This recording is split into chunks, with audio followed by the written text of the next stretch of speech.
दोस्तों स्वागत है आपका हमारे YouTube चैनल पे। आज मैं आपको बताऊंगा कि जो आकाशीय बिजली है जब वो धरती पर गिरती है तो उससे कैसे बचाया जा सकता है, अपनी जान आप कैसे बचा सकते हैं। इससे पहले ये जान लें कि बिजली बनने की प्रक्रिया क्या है। सबसे पहले जो हमारा सतह पे पानी होता है समुद्रों में, वो सूर्य की गर्मी द्वारा जो है वेपराइज होता है और उसके बाद वो आसमान की ओर से बढ़ता है। वहाँ पर बादल बनते हैं और जब ये बादल वहाँ ठंडे होते हैं, ड्रॉपलेट्स में कन्वर्ट होते हैं, तो ये धरती की तरफ बारिश के रूप में गिरते हैं। लेकिन इसी वर्षा के साथ बिजली भी आ जाती है। दरअसल जब बहुत सारे बादल आसमान में इकट्ठा हो जाते हैं और जब ठंडे बादल गर्म बादल के ऊपर होते हैं तो उसमें जो वाष्प होती है उसका चलन कुछ इस प्रकार से होता है कि जो नेगेटिव चार्ज है वो नीचे रह जाते हैं और पॉजिटिव चार्ज ऊपर रह जाते हैं। तो यही जो नेगेटिव चार्ज ये बहुत ज़्यादा मात्रा में हो जाता है तो ये एक बादल से दूसरे बादल की तरफ भी ट्रैवल करता है या उसी बादल में ही ट्रैवल करता है, या फिर बहुत ज़्यादा हो जाने के बाद ये बिजली जो है ये धरती की तरफ आकर्षित हो जाती है और ये थंडरिंग होती है।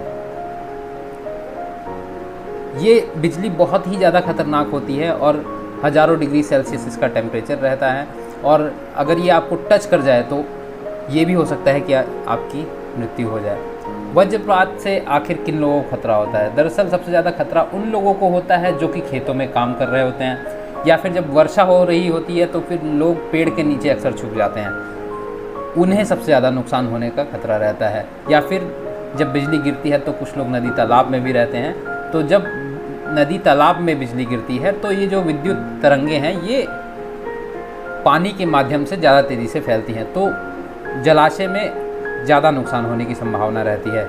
इस मौसम में हम सभी लोगों को ये याद रखना चाहिए कि बिजली गिरने से खुद को कैसे बचाएं। तो मैं आपको इसी वीडियो में ये सब चीज़ें बताऊँगा। सबसे पहले, अगर आप घर में हो और बिजली बहुत तेज़ गिर रही हो तो ये मत समझिए कि आपको नुकसान नहीं हो सकता। अगर आप घर में हो तो आपके घर में भी बहुत सारा नुकसान हो सकता है। अक्सर जब बिजली गिरती है तो देखा जाता है कि जो भी इलेक्ट्रॉनिक्स उपकरण हैं आपके जो वायर्ड हैं वो सबसे पहले क्षतिग्रस्त होते हैं।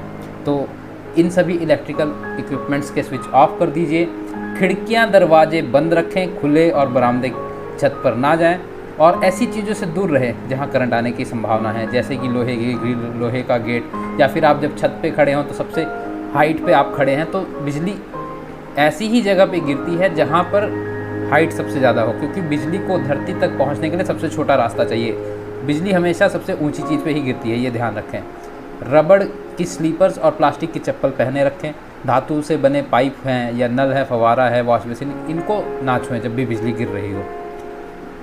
दूसरी बात करें कि जब हम बाहर रहें और हमारे आसपास कोई सर ढकने की जगह ना हो तो उस वक्त हमें क्या करना चाहिए? पहले ये जान लें कि जो वृक्ष है वो बिजली को अपनी ओर आकर्षित करते हैं, इसलिए ऐसे मौसम में कभी भी वृक्ष के पास नहीं खड़े होना चाहिए। ऊंची इमारतें वाले क्षेत्र में आश्रय ना लें, क्योंकि बिजली ऊंची इमारतों पे भी गिरती है।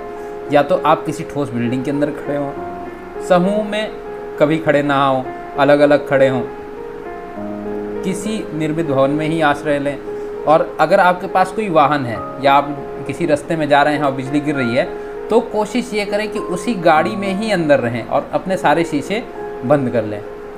धातु से बने हुए किसी भी वस्तु का उपयोग ना करें, जैसे कि आप देखते हैं कि छाता होता है, छाते में लोहे की डंडी होती है, तो लोहे की डंडी को ना पकड़ के आप प्लास्टिक की डंडी पकड़ लें। बाइक, बिजली या टेलीफोन के खंभे की तार, किवाड़ और मशीन आदि से दूर रहें। तालाब और जलाशयों से भी दूर रहना चाहिए और यदि आप पानी के भीतर हैं तो तुरंत किसी नाव में आ जाएं या फिर बाहर आ जाएं, कोशिश यही करें। दोस्तों, इन सभी उपायों को अगर आप अपनाते हैं तो जाहिर सी बात है कि आप बच सकते हैं और बारिश ख़त्म होने के बाद जो एक निर्मल मौसम आता है, जो एक सुहाना मौसम आता है, आप उसका आनंद उठा सकते हैं। आशा करते हैं ये वीडियो आपके बहुत काम आएगी। अगर आपको ये वीडियो पसंद आया हो तो मेरे चैनल को लाइक, सब्सक्राइब और शेयर करना ना भूलें।